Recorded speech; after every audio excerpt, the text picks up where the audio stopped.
राधे राधे, जय माता दी। हमारा सत्य क्या है, ये हम आज जानने की कोशिश करेंगे। हमारा सत्य है कि हम ईश्वर की संतान हैं। हम परमात्मा की एक आत्मा है। तो आत्मा से जुड़े परमात्मा, परमात्मा से जुड़ी आत्मा, इनके बगैर दोनों अधूरे हैं।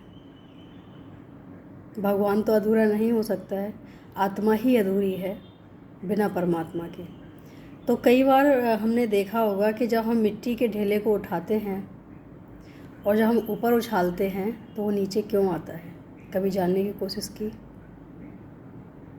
इसका बहुत सीधा सा अर्थ है कि वो वफादार है। वो जिसका अंश है उसको छोड़ना नहीं चाहती। मिट्टी का ढेला ऊपर जाएगा, जब तक वो मिट्टी में नहीं आके गिरेगा तब तक वो रुकता नहीं है। और हम इंसान क्या करते हैं, आते तो हैं परमात्मा से, लेकिन परमात्मा को ही भूल जाते हैं। हमारे अंदर बुद्धि भी है, हमारे अंदर समझ भी है, हमारे अंदर कार्य क्षमता भी है, जो हमें इंद्रियां दी हुई हैं, ये कार्य करने के लिए दी हुई हैं। उसके बाद भी हम वो काम नहीं करते हैं जो हमें करना चाहिए। तो हमें मिट्टी से सीखना चाहिए कि हमें अपने प्रति, अपने भगवान के प्रति, परमात्मा के प्रति वफादार रहना चाहिए। हमें लगता है कि जैसे सागर, जब तक कोई नदी सागर में ना मिले जाके, बारिश का पानी भाप सागर से ही लेता है, उससे जो स्टीम बनती है वो बारिश बन के आती है।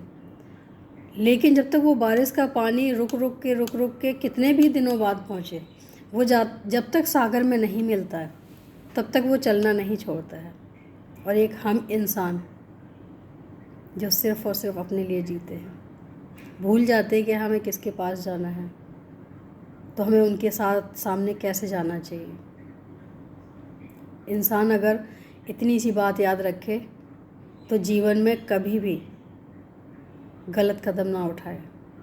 हमसे गलतियां होती जब भी हैं जब हम ये भूल जाते हैं कि हमें मरना भी है और इसकी कोई तिथि नहीं है हमारे पास। तो हम क्यों ना हर रोज़ अपने आप को एक नया दिन दें कि हमारे किसी भी दिन का कोई अंत नहीं है कि हम कब क्या हो जाए और कब हमें जाना पड़ जाए।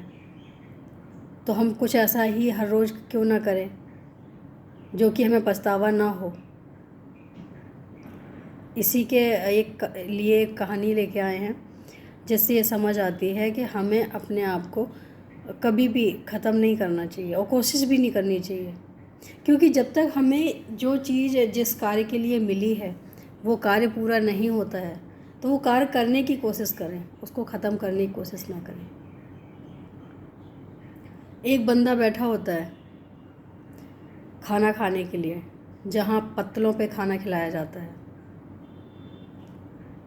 तो खाते खाते उसके दिमाग में ये चीज़ आती है कि देखो कितने प्यार से, कितने मेहनत से इसको बनाया जाता है। लेकिन इसका होता क्या है, एक बार लोगों ने खाया और इसको फेंक दिया, उससे रहा नहीं गया। वो एक संत के पास गया, बोले आज हमें आपसे कुछ एक बात जानने की इच्छा हुई, इसलिए हम आपके पास आए हैं। उन्होंने कहा बिल्कुल, अगर हम में सामर्थ्य होगा तो हम ज़रूर उसको बताएंगे, बताओ, प्रकट करो अपनी इच्छा। उन्होंने बोला कि इतनी मेहनत से जो पत्तल बनाई जाती है, पत्तों को जोड़ा जाता है, इतनी कठिनाई से उसको संवारा जाता है, फिर उसको मार्केट में लाया जाता है, फिर उसको साफ़ करके फिर खाना परोसा जाता है, फिर इतना सब कुछ होने के बाद उसको फेंक देना, ये क्या सही है? और संत के पास हर चीज़ का जवाब है। वो मुस्कुराए, बोले ये जो हमारी जीवन है ना, ये पत्तल ही है। जब तक उसका, पत्तल का सदुपयोग नहीं हुआ, जब तक कोई नहीं फेंकता उसे, उसको संभाल के रखता है, उसको साफ़ करता है, उसको अच्छे से रखता है। लेकिन जब इस्तेमाल हो जाए तो फिर उसको फेंकना ही पड़ता है। तो इससे हमें लगता है कि सभी को ये संदेश मिल जाता है कि ईश्वर की बनाई हुई पत्तल को समझना यानी अपने आप को समझना, जब तक हमारा पूर्ण रूप से सदुपयोग ना हो जाए इसको नष्ट नहीं करना है, अपने हाथ से तो बिल्कुल भी नहीं करना है। और हर रोज़ ये समझना है कि कौन सा दिन आखिरी हो, इसलिए हर रोज़ कुछ ना कुछ अच्छा करना है, पछतावे के लिए कुछ भी नहीं छोड़ना।